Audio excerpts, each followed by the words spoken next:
YouTube, what's up guys? Doing a Acti update. So finally we got it back from paint about a week ago. Paint's still curing, clear's still curing. It is a really soft clear that we ended up using. So I left the doors off so they didn't get dinged up by putting all the interior back in it and whatnot. And so we'll be throwing those on here shortly. So I wanted to do a quick update, show you guys everything that we've done, what's all on the Acti, and kind of how I pieced all this together.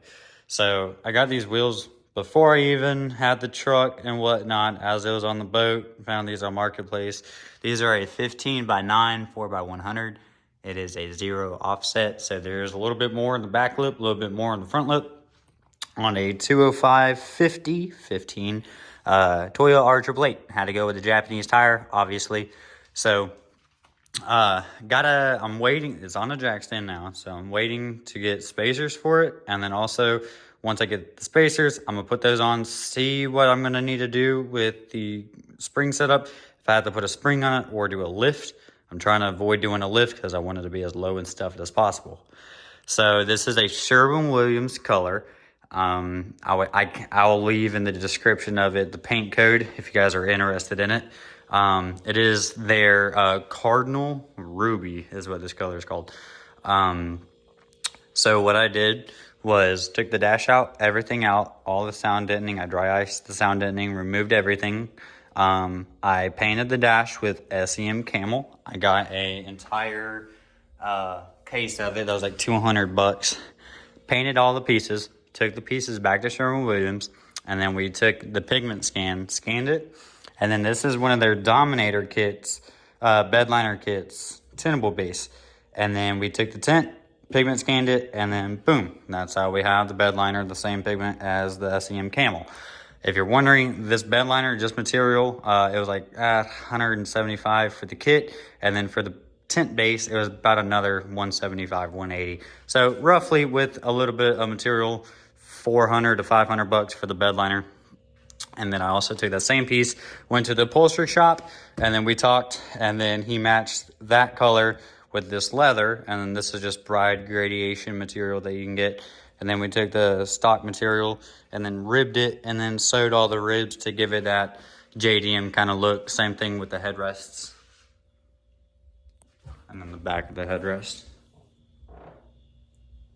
And as you can see, so I used to do a lot of stars in the roof and whatnot. I did the headliner, very easy. These things barely have any shape, but there is a lot of pieces to get a lot of sag in it. I also made these out of ram board from Lowe's or Home Depot. It's a big roll. And then it's kind of hard making some visors. You got to really have a brain and a noodle for it. So they just did the stitch on it whenever I dropped the seats off and the headrests. I dropped these off with them just for them to get the stitch to match with the stitching on here. Same thing with all the seats, everything. That's the sub wiring for it.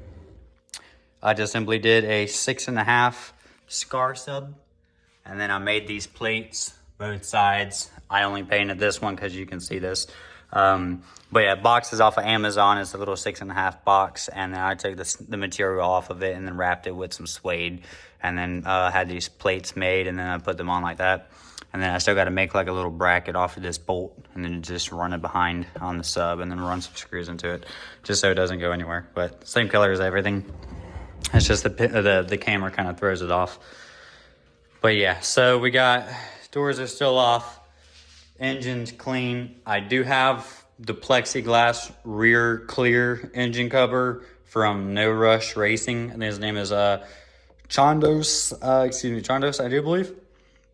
You can find him on Facebook, No Rush Racing. I'll make an entire video just on that engine cover whenever I go to install it. I'm just waiting on my stealth hardware. Got the back rack over there. It is the same bed liner color, so the color is gonna be uniformed up into the rear as well.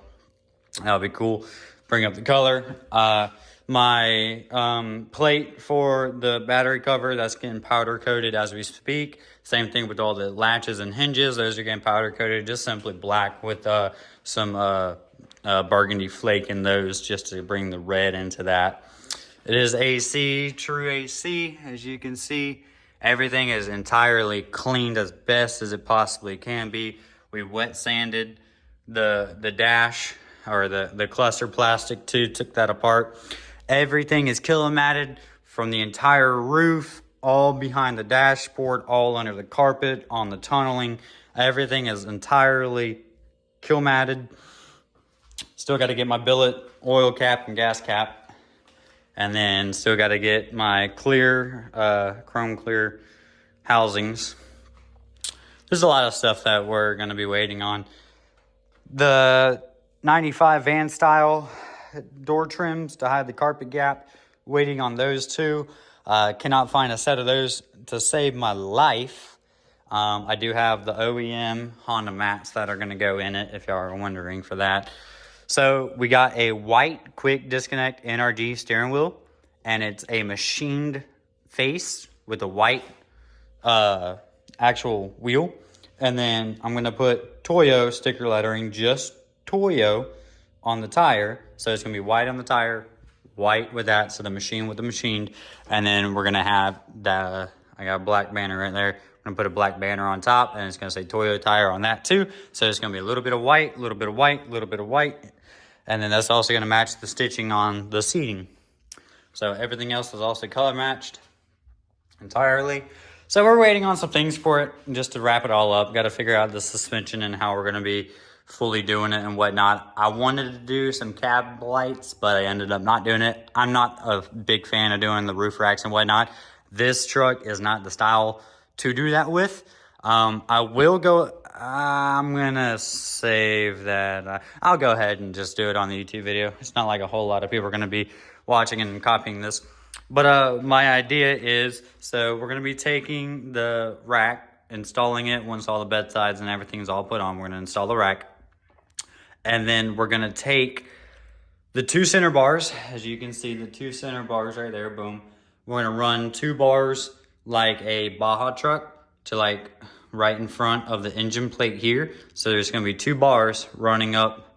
And then we're going to put a Mishimoto radiator sitting on there, and then we're going to have the hoses running back down with 2 grommets inside the clear engine cover, and run that back and give it kind of more of a JDM kind of like drift missile kind of vibe with it. Bring that into, I think that'll add, especially with it being a true Mishimoto. We ain't gonna spray paint it or anything. We tried not to cut too many corners. Same thing with like the seats. We wanted to keep OEM with Bride, you know, and we didn't want to put bucket seats or anything of that sort in it.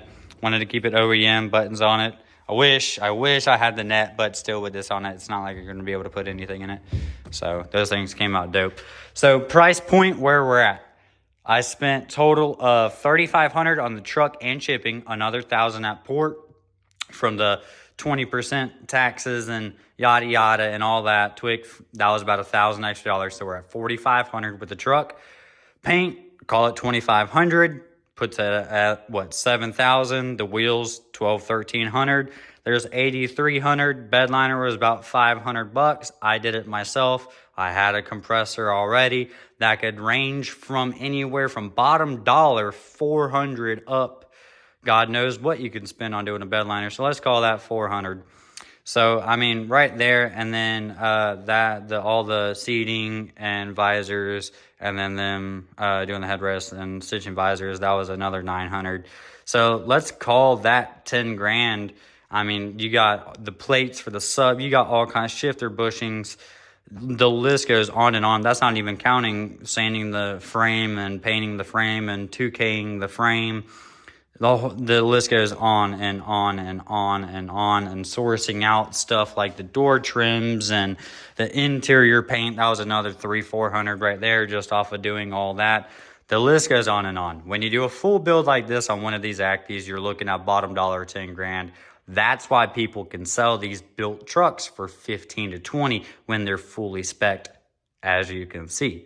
I got a lot to do. I'm not going to be throwing an arrogant price tag. This is my first one. This is my personal build. So I wanted to do it with my tasting. This camel is not for everybody. I think this was one of the first ones of this style build. I didn't want to do an Iron Man theme. I wanted to kind of fray away from it, but it kind of came to it.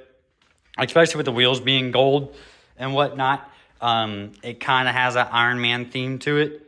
But, yeah, it's coming along. This is only 2 months worth of work. It was bone stock and white whenever I first got it. And then now you can see these things are so addictive whenever you first get into them, but they're nothing but money. The only thing that I could recommend is for people trying to get into this stuff, really understand what you're buying and do not buy off a price point, because you will get screwed off a price point. I mean that by this. If you try to buy a cheap truck, the things that are wrong with that cheap truck are going to cost you more money than buying a good truck. And I say that because of this. So here's an idea or an example. So on the doors, you have a one-time install piece, which are these. So that and the weather stripping guard that runs along the window, it's a one-time install piece. And the thing about them is to pull them off, you have to cut the door to pull them off safely. I broke them completely off. That about costed me having to buy 2 doors because you can't find those pieces whatsoever. So I luckily got lucked out and I found the trims. But that was $750. There's $1,500 off of 2 pieces of plastic. A truck is worth buying a whole truck, you know, over just 2 doors. I'd rather buy the whole truck and just have a whole parts truck that you can separate off of. So small stuff like that, if you're expecting to build this caliber, do not buy a cheap truck to start off with, because you're going to run into stuff like that where you're nearly going to have to buy another truck correcting the one truck. So keep that in mind. But yeah, guys, wanted to do an update just to show you guys everything that has happened and done from up to this point. And I'm going to quit jabbering on. You guys take it easy, and I'll be making more update videos in the future, just to hopefully one day this truck is going to be in the sun and not sitting here in this garage. But we're still letting the paint cure and clear coat, you know, harden up without getting any real dirt dug into it. So it's going to sit here for another minute, and we're just going to keep it on. Take it easy, guys.